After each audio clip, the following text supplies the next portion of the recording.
Hey, yeah, Kruhee here. In the background, you'll see some fan art that I was just doing for fun and practice and whatnot.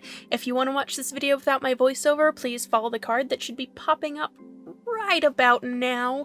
But now, let's get into the actual topic of this video, which is Mary Sue's. I have a complicated relationship with Mary Sue's, and I'm just gonna kind of ramble on about that. So I'm sure most people have recognized Mary Sue's in literature at some point or another, even if you didn't really know what it was. And, you know, anyone who's tried role-playing in any of its many forms has likely heard of the term Mary Sue, and if not, odds are you're either really lucky or you're the person who makes Mary Sue characters. But all jokes aside, a Mary Sue is kind of defined by a few characteristics. They don't have to be female. You can call a male character a Mary Sue, but male Mary Sues also have their own name too, being called Gary Sue, Marty Sue, Larry Sue. Though any way you slice it, this is a term used to describe characters who are typically considered to be wish fulfillment characters of an author or a role player. So let's kind of talk about what wish fulfillment means. Well, it's gratification of a desire, especially symbolically, which, as implied, does mean that Mary Sue characters are generally, in some way or another, by their very definition, self-inserts, because wish fulfillment is filling a desire the creator feels is lacking in their own life. And that's exactly why they stress me out. And let's just say right now, not all wish fulfillment characters are Mary Sue's, and not all of them are bad. I'll use a very old but, lesser known example of Hans Christian Andersen's fairy tales.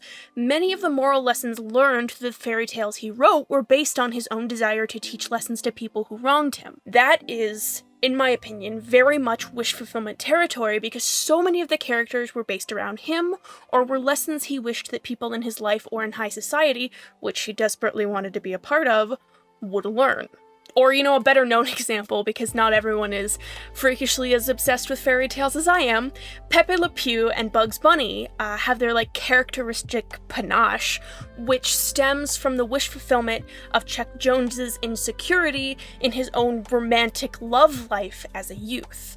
Though in both of these examples, I'm kind of skipping over the negative and antiquated ideas that have possibly been seen in modern day because they don't tie into the discussion of Mary Sue's, such as fairy tale morals that women should be dainty and meek.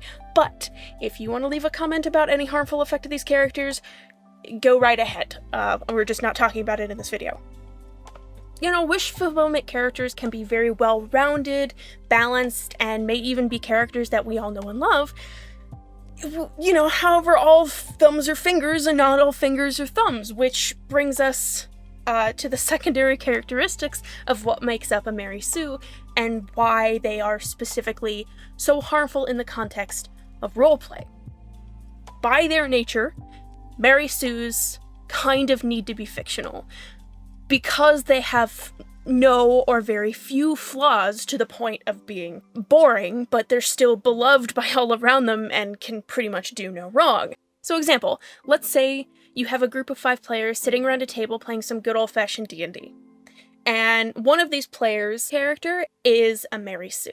They seem to have no weaknesses in their character, and they get mad whenever the dice try to say otherwise, and they want a chance to do all the skills and all the combat, and overall they need to have the spotlight on their character. And if an NPC or a member of the party doesn't like them, the player can, in my experience, become quite upset. To me, the attempt to dictate the thoughts, feelings, and actions of others is a huge overstep to the very concept of role-playing, in any form that it might come in. When you join in a cooperative game with others, you expect autonomy for your character as their base self. So having a character that is adored by all just doesn't really quite work. Mary Sue's really only, and I'm putting major air quotes around this, work in books or fan fiction, or any literary type work, written by one person for whom the control over the fictional world will never waver or be called into question. As a literary concept, they might be annoying, but they aren't necessarily bad when used in private works written for the author, but in my opinion it needs to be written alone and not cooperatively with other people. I didn't finish the Twilight books because I didn't enjoy the Mary Sue Bella Swan. But that doesn't mean that others didn't enjoy it, so whatever, I'm not going to judge because that's something that they actually liked.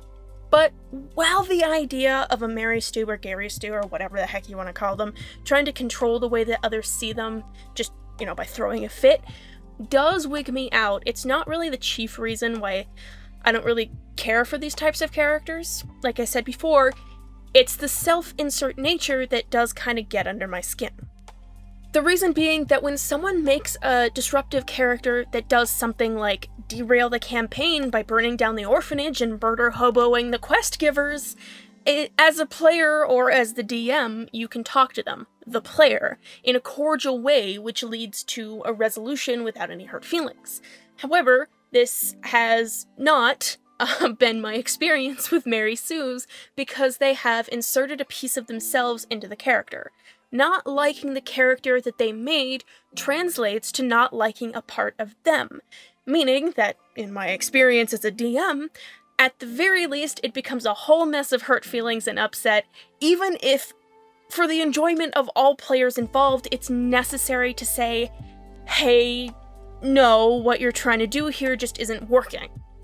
And in my experience, you will have to talk to them because, again, as something more than just self-fulfillment characters, but rather a character that needs at all times to be the center of attention, it's gonna come up. Frequently.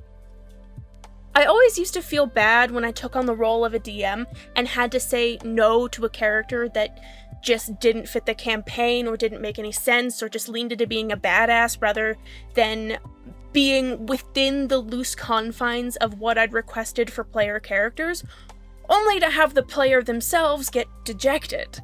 If I could count on my fingers the amount of times I've heard, oh well, I'm not sure I want to play anymore, in that obviously guilting tone, I'd be the freak with way too many fingers.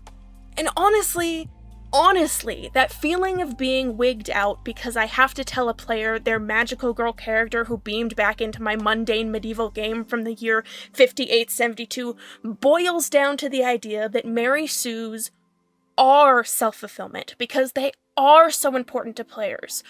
Because when I tell someone that their character they worked on doesn't fit with the group of other player characters, I'm in a way telling that player that they don't fit.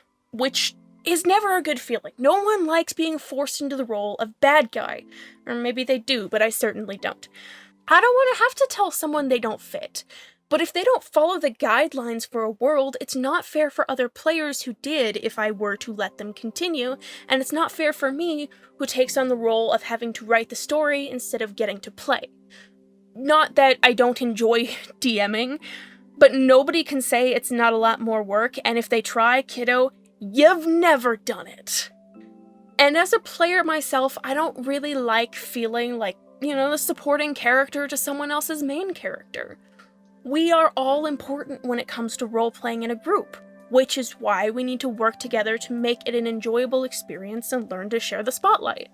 And honestly, despite all this, I do not agree with ragging on Mary Sue's whenever they rear their head.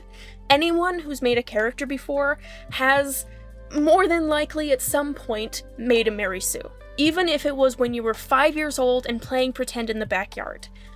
I think that they serve an integral purpose in development, which is why you see them more in younger writers and creatives.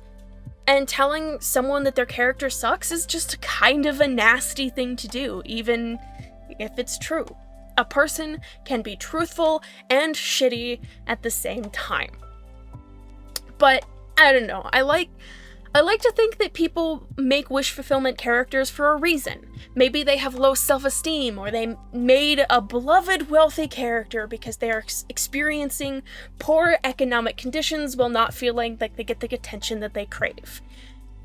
All in all, I'm not trying to say that Mary Sue is good or bad, but they're kind of gonna exist as long as creativity is an outlet for emotion.